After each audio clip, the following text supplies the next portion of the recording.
Hello friends, welcome back to my channel. আশা করি আপনারা সবাই ভালো আছেন। আজকে আমি আপনাদের সামনে বাঙালিদের অত্যন্ত প্রিয় একটা মিষ্টি বোঁদের রেসিপি নিয়ে এসেছি।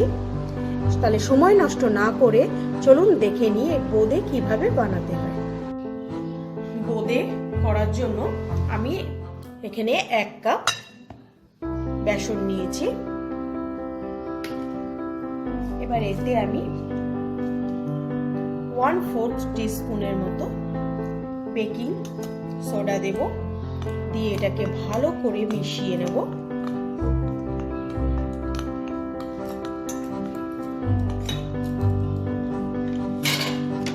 এবার আমি খুব আস্তে আস্তে একদম অল্প অল্প করে জল এটাতে অ্যাড করে করে এটাকে মিক্স করব। একবারে খুব বেশি জল আপনারা দেবেন না, অল্প অল্প করে জল অ্যাড করব আর মিক্স করব।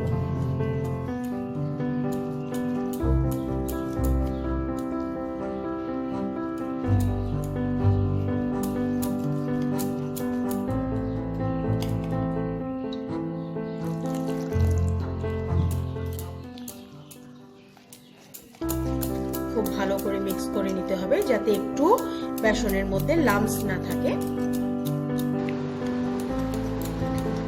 দেখুন আমি খুব ভালো করে এটাকে স্মুথ একটা ব্যাটার তৈরি করে নিয়েছি।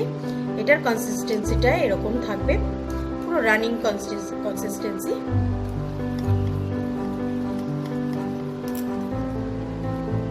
এবার এটাতে আমি 1 টিস্পুনের মতো তেল ইউজ করব, আর এটাতে অল্প একটু আমি ফুড কালার ইউজ করব।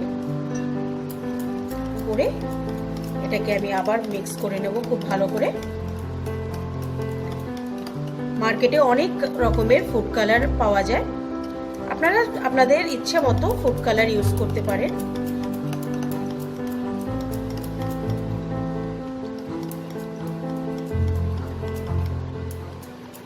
এটাকে আমি খুব ভালো করে মিক্স করে নিয়েছি। এবার এটাকে আমি 10 থেকে 15 মিনিট এইভাবে ঢেকে রেখে দেব। আমি এখানে কিছুটা সাদা তেল গরম করে নিয়েছি। এবার আমি অল্প একটু ব্যাটার এতে দিয়ে দেখব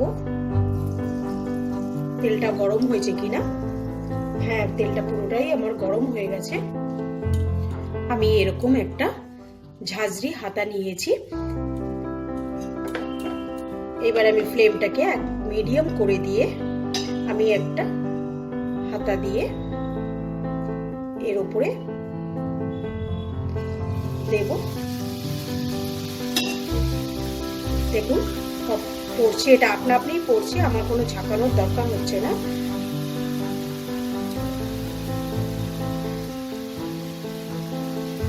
এটা যখন শেষ হয়ে আসবে তখন আমি আস্তে করে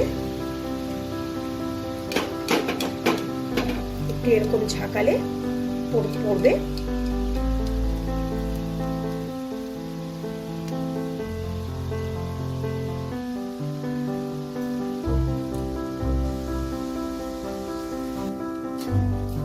ফ্লেমটাকে মিডিয়াম রেখে আপনারা এটাকে ভেজে নেবেন। এটা একদম মুচমুচে ভাজা হবে, খুব বেশি হাইও করবেন না আর একদম লো করে দেবেন না। মিডিয়াম ফ্লেমে এটাকে ভাজবো আমি।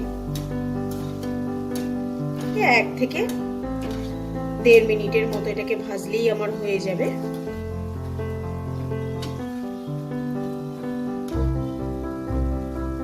আমি একটা তুলে দেখবো ভাজা হয়েছে কিনা।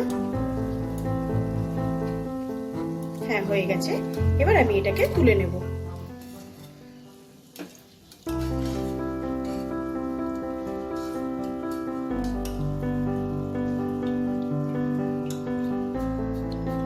তেল থেকে ভালো করে ছেঁকে আমি তুলে নেব।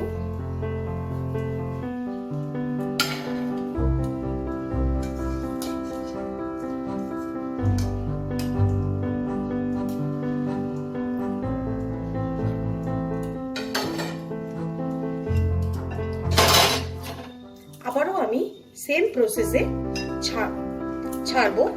কিন্তু একটা জিনিস, যতবার আপনারা বোঁদেটাকে ভাজার জন্য ছাড়বেন ততবার এই ঝাঁঝরিটাকে ধুয়ে মুছে ইউজ করবেন, তাহলে বেটার রেজাল্ট পাবেন।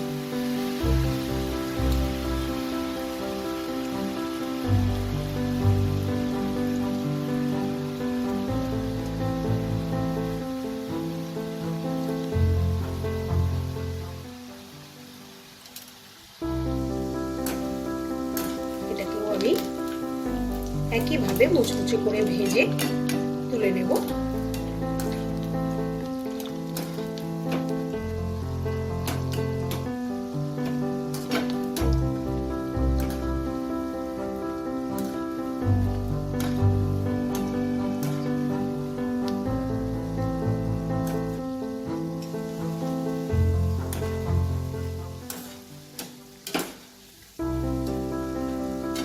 আমার এটা ভাজা হয়ে গেছে, আমি এটাকে তুলে নেব।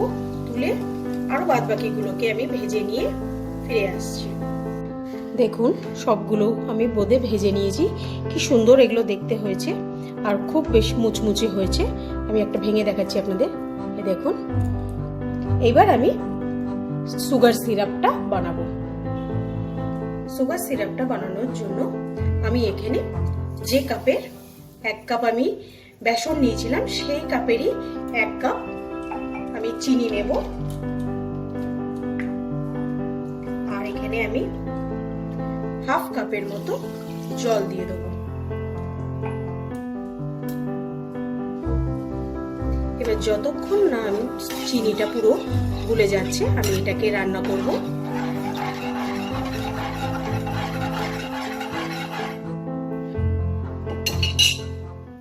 আর এতে আমি 1 টিস্পুনের মতো এলাচের গুঁড়ো দিয়ে দেবো। আপনারা এখানে চাইলে গোটা এলাচও দিতে পারেন।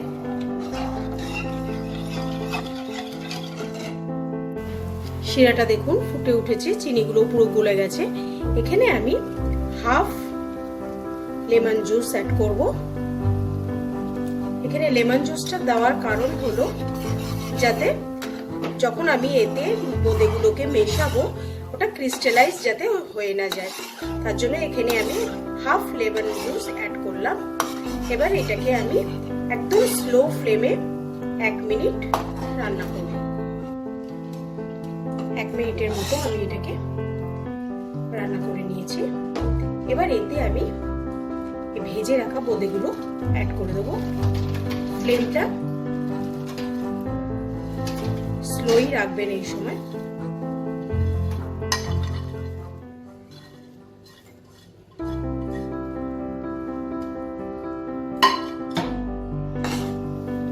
বোঁদেটা অ্যাড করে দিয়ে আমি ফ্লেমটাকে হাই করে দেব।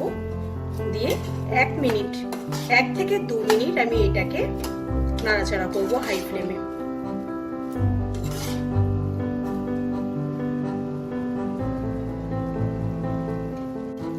আমি 1 মিনিট এটাকে কুক করে নিয়েছি। এবার গ্যাসের ফ্লেমটা অফ করে দেব আর এটাকে ঢেকে 1 ঘন্টা আমি এইভাবে রেখে দেব। 1 ঘন্টা পর আমি বোঁদেটাকে সার্ভিং প্লেটে বেড়ে নিয়েছি। আপনাদের যদি আমার আজকের ভিডিওটা ভালো লাগে লাইক করবেন, আপনাদের আত্মীয় স্বজন বন্ধু বান্ধব সবার সাথে এটাকে শেয়ার করবেন। আর এরকম নতুন নতুন রেসিপির আপডেট পেতে আজই আমার চ্যানেলটাকে সাবস্ক্রাইব করে নিন। আজকের মতো বিদায় জানিয়ে শেষ করছি।